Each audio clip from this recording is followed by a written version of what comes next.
Hello everyone, মই জাহ্নবী আৰু মোৰ YouTube চেনেলৰ আন এটা ভিডিঅ'লৈ মই সকলোকে স্বাগতম জনাইছো আশা কৰিছো আপোনালোক সকলো ভালে কুশলে আছে আৰু আজি ভিডিঅ'টোত মই দেখাবলৈ গৈছো এটা কালেক্টিভ শপিং হল ভিডিঅ' মই যিখিনি কাপোৰ লৈছো তাৰে কিছুমান কাপোৰ মই Myntra পৰা লৈছো আৰু কেইটামান কাপোৰ মই H&M পৰা লৈছো সেই সকলোখিনি বস্তু মই আপোনালোকক ভালদৰে দেখাই যাম ইয়াৰ প্ৰাইস কি হয় কাপোৰৰ কোৱালিটি কেনেকুৱা কমফৰ্টেবল হয় নহয় সকলোখিনি কথা মই ডিটেইলছত এই ভিডিঅ'টোত আপোনালোকৰ আগত শেয়াৰ কৰিম আৰু ভিডিঅ'টো আৰম্ভ কৰাৰ আগতে যদিহে মোৰ আপোনালোকে ভিডিঅ'বোৰ চাই ভাল পাইছে তেন্তে প্লিজ মোৰ ভিডিঅ'টো লাইক কৰিব শেয়াৰ কৰিব লগতে সাবস্ক্ৰাইব কৰিবলৈ নাপাহৰিব আৰু বিশেষকৈ যিখিনি নতুন ভিউৱাৰ্ছ তেওঁলোকে প্লিজ ভিডিঅ'টো চাই পেলাই সাবস্ক্ৰাইব কৰি থৈ যাব নটিফিকেশনৰ বেল আইকনটো দবাই থব যাতে আহিবলগীয়া সকলো ভিডিঅ'ৰ আপোনালোকে নটিফিকেশন সোনকালে আপোনালোকৰ ফোনত পাই যায়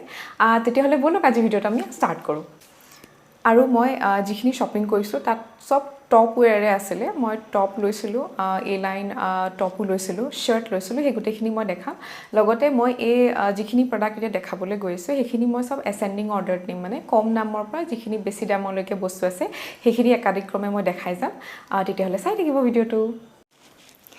এতিয়া মই Myntra পৰা যিখিনি টপ কিনিছিলো টপ আছে শাৰ্টও আছে আৰু হেখিনি মই কেনেকৈ দেখাম আপোনালোকৰ আগত একাধিক ক্ৰমে দেখাই যাম মানে প্ৰাইস ৰেঞ্জ হিচাপে মই দেখাই যাম আৰু প্ৰথম যেটো টপ হৈছে হেতু মই দেখাবলৈ লৈছো আপোনালোকক প্ৰথমটো হৈছে এইটো এটা ধুনিয়া গ্ৰীন কালাৰ টপ আৰু মই গুটেখিনি যেটো এটো শ্বপিং আজি গুটে ভিডিঅ'ত আপোনালোকে বেসিক বস্তুৱে দেখা পাব কাৰণ ডেইলি লাইফত ইমান বেছি ফ্যান্সি বস্তু ইউজ নহয় যেটো মই বিশেষকৈ নকৰো আৰু এই টপটোৰ ব্ৰ্যান্ডৰ নামটো হৈছে হিয়াৰ এণ্ড নাও আৰু ইয়াৰ প্ৰাইস হৈছে 187 আৰু Myntra এটাই কি ভাল কথা যদিহে সেল লাগি থাকে তেতিয়াহলে বস্তুবিলাক কম প্ৰাইসতে পোৱা যায় বেসিক বস্তুখিনিত ইমান বেছিও দাম লোৱা মানে নলয় নৰ্মালি এই টপটো সফট কটন মেটেৰিয়েলৰ হয় আৰু পিন্ধিবলৈ বহুত কমফৰ্টেবল আৰু নেকটো হয় ভি নেকৰ আৰু কাপোৰটো একদম ধুনিয়া গাতে লাগি থকা গৰমত একদম পিন্ধিবলৈ পাৰফেক্ট তাৰ পাছত আমাৰ সেকেন্ড টপটো হৈছে হেতু হৈছে ব্ৰ্যান্ড নামটো ইয়াৰ টকিঅ টাকিজ আৰু এটা blue colour light blue colour এটা ধুনিয়া টপ লাইট ব্লু কালাৰ এটা ধুনিয়া টপ আৰু ইয়াৰ প্ৰাইসটো হৈছে প্ৰায় 263 rupees হয় মই গুটেকিটা সেলতে লৈছো দে যেতিয়া সেল স্টাৰ্ট হৈছিলে মই তেতিয়া গুটেখিনি কৰা হয় শপিং কৰা হয় আৰু ইয়া ধুনিয়াকে এনেকে প্যাটাৰ্নটো আছে ৰিপড হয় প্যাটাৰ্নটো আৰু কমফৰ্টেবল আৰু ষ্ট্ৰেচেবল হয় এটো ধুনিয়াকে এটো অলপ ক্ৰপ নিচিনা টপটো কালাৰটো ধুনিয়া হয় আৰু এই কালাৰটো লগতো মোৰ মিলি আছে এটো হৈছে সেকেন্ড প্ৰডাক্টটো আউটাৰ ব্লু কালাৰ এই টপটো পিন্ধিবলৈ বহুত কমফৰ্টেবল ডিঙিটো ইয়াৰ গোল আৰু হাতগিখন অকমান দীঘল হয় সামাৰৰ কাৰণে একদম পাৰফেক্ট টপ আৰু আমাৰ থাৰ্ড যেটো মই টপ কিনিছিলো হেতু হৈছে এটা ধুনিয়া ব্ৰাউন কালাৰ টপ হয় এনেকে লিখা আছে প্ৰিন্টেড এটো অলপ আৰু এইটো ব্ৰ্যান্ডটোৰ নাম হৈছে কেমিষ্ট্ৰি আৰু ইয়াৰ প্ৰাইস লৈছিলে 330 rupeesৰ আৰু এনেকে ইয়াৰ শোল্ডাৰটো অলপ ড্ৰপ শোল্ডাৰ বুলি কয় এটো মানে ইমানখিন লেকে থাকিব তাৰ পাছত হাত দীঘল আৰু ধুনিয়া কটনৰ এটা টি-শাৰ্ট হয় একচুয়ালি এটো ধুনিয়া লাগিছে বহুত ধুনিয়া লাগিছে কাৰণ এই কালাৰটো পুৰা ট্ৰেন্ডি এতিয়া সেই কাৰণে মই ললো আৰু ভালো লাগিছে হাত দীঘল কাৰণ বেংগলোৰত যেতিয়া বৰষুণ দিয়ে গৰম দিনতো ঠাণ্ডা মানে ফিল হৈ যায় কিবা এটা পিন্ধিব লগা হৈ যায় সেই কাৰণে মই এটো ললো ড্ৰপ শোল্ডাৰে এটো টপ সামাৰত পিন্ধিবলৈ একদম ধুনিয়া হয় আৰু কমফৰ্টেবল হয় পিন্ধিবলৈ তাৰ পাছত আমাৰ যেটো ফোৰ্থ প্ৰডাক্টটো হৈছে মানে ফোৰ্থ যেটো টপ হৈছে হেতু মই দেখাইছো আপোনালোকক এটো হৈছে এটা অলিভ গ্ৰীন কালাৰ মই গ্ৰীন কালাৰ দুটা বেলেগ বেলেগ শেডৰ ললো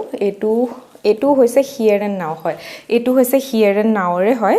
আৰু ইয়াৰ দাম আছিল 299 ঠিকে 299 আৰু এটো হাতখন অকমান এনেকে কোৱাৰ্টাৰ হেণ্ডৰ হয় আৰু এটো অলপ ৰিপড হয় এটো ষ্ট্ৰেচেবল এনেকে ধুনিয়াকে পিন্ধিব পৰা যাব গাত লাগি থাকিব মানে পিন্ধিলে আৰু এইবোৰ মই সব সেলত লোৱাৰ কাৰণে কম প্ৰাইসতে পাইছিলো হয়তো এতিয়া যেতিয়া মই আপোনালোকৰ ওচৰত ফটোজ বা লিংক শেয়াৰ কৰিম হয়তো দাম বাঢ়িব পাৰে কাৰণ Myntra বা যিকোনো ধৰণৰ শপিং এপত দাম বঢ়া কমা হৈ থাকে যেহেতু অলিভ গ্ৰীন কালাৰৰ টপটো ইয়াৰ মেটেৰিয়েলটো কটনৰ হয় আৰু পিন্ধিবলৈ কমফৰ্টেবল হয় আৰু কালাৰটো বহুত ধুনিয়া তাৰপিছত মই আপোনালোকক এটা দেখাম যেটো মোৰ ফিফথ প্ৰডাক্টটো হৈছে হেতু হৈছে এটা ধুনিয়া ৰঙা শেডতে পৰে ৰেড কালাৰৰ হয় এটা ধুনিয়া এ লাইন অকমান হাতখন পুৰা সম্পূৰ্ণকে দীঘল এনেকা প্যাটাৰ্ন আছে আৰু এইটো এটা ধুনীয়া কোমল কটনৰ যিটো কাপোৰ এইটো ইমানটো দীঘল হয় আৰু ফ্ৰণ্টত এনেকৈ আছে ফ্ৰণ্টটো এনেকুৱা অকণমান ধুনীয়া প্ৰিণ্ট আছে বগা নহয় এইটো অকণমান লাইট পিংক শ্বেডত আছে এইখিনি ব্লেক আৰু ৰেডত আছে এটা ধুনীয়া বেলেগ বেলেগ পেটাৰ্ণৰ আৰু পিন্ধিবলৈও ভাল হ'ব একদম কোমল যিটো কোমল এটা কটন কাপোৰ থাকে সেইটো কাপোৰৰ হয় এই লাইন টপটো মোৰ ফেভৰেট হয় কালাৰটো ধুনীয়া লগতে ইয়াৰ প্ৰিণ্টখিনিও ধুনীয়া আৰু অকণমান দীঘলো হয় জিন্স বা নৰ্মেল এনেকুৱা পালাজোৰ লগতো পিন্ধিব পৰা যায় তো মই মিন্ত্ৰাৰ পৰা যিখিনি লৈছিলোঁ টোটেল মই 5টা মিন্ত্ৰাৰ পৰা টপ লৈছিলোঁ আৰু সেইখিনি মই আপোনাক গোটেইখিনি অলৰেডি দেখালোঁ এতিয়া মই দেখাম মই H&Mৰ যিটো অফলাইন ষ্ট'ৰলৈ গৈছিলোঁ ষ্ট'ৰখনলৈ গৈ মই এটা টপ আৰু এটা মই শ্বাৰ্টো কিনিছিলোঁ এইকেইদিনতে মই সেইটো ভাবিলোঁ যে এইটো একেটা শ্বপিং হল ভিডিঅ'তে মই বনাই দিওঁ কাৰণ এক্সট্ৰাকৈ আকৌ দুটা হ'লে তেনেকৈ ভিডিঅ' যিহেতু নবনিব প্ৰথম যিটো টপ মই কিনিছোঁ H&Mৰ পৰা সেইটো হৈছে এইটো এটা বেজ কালাৰৰ টপ বহুত ধুনীয়া হয় এইটো সেম ষ্ট্ৰেচেবল হয় আৰু হাতখন পুৰা দীঘল এইখিনিলৈকে আৰু ডিঙিটো অকণমান ব্ৰডকৈ কটা আছে অলপ ক্ৰপ টাইপৰে হয় এইটো আৰু এইটো লৈছিলে 799 800 টকাই লৈছিলে এইটো কোৱালিটি ৱাইজো বহুত ভাল হয় H&M যিহেতু এটা ডাঙৰ ব্ৰেণ্ড সেইকাৰণে ইয়াত প্ৰাইচবিলাক অলপ তেনেধৰণে থাকে ইয়াতকৈ কমতো পোৱা যায় কম বেছিক কালেকশ্যন তাহাঁতৰ বহুত ভাল থাকে একচুৱেলি সেইকাৰণে তাৰ পৰা ল'বলৈ ভাল এই ধুনীয়া বেজ কালাৰ টপটোৰ নেকলাইনটো অলপ ব্ৰড হয় আৰু কাপোৰৰ কোৱালিটিটো ধুনীয়া লগতে হাতখনো সম্পূৰ্ণকৈ দীঘল হয় এটা ধুনীয়া পাৰফেক্ট সামাৰ টপ আৰু মই H&Mৰ পৰা লোৱা এটা হোৱাইট কালাৰ শ্বাৰ্ট লৈছিলোঁ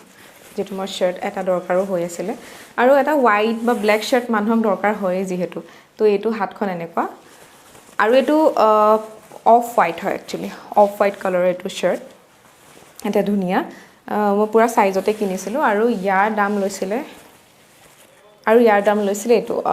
999 মানে 1000 টকা লৈছিলে এইটো এটা পিয়ৰ কটনৰ হোৱাইট কালাৰ শ্বাৰ্ট হয় আৰু সামাৰত পিন্ধিবলৈ একদম ধুনীয়া সো এইখিনি আছিলে মোৰ আজি শ্বপিং হলৰ গোটেইখিনি বস্তু আশা কৰিছোঁ আপোনালোকে চাই ভাল পালে আৰু যদি ভাল পালে তেন্তে প্লিজ লাইক শ্বেয়াৰ কমেণ্ট কৰিব লগতে ছাবস্ক্ৰাইব কৰিব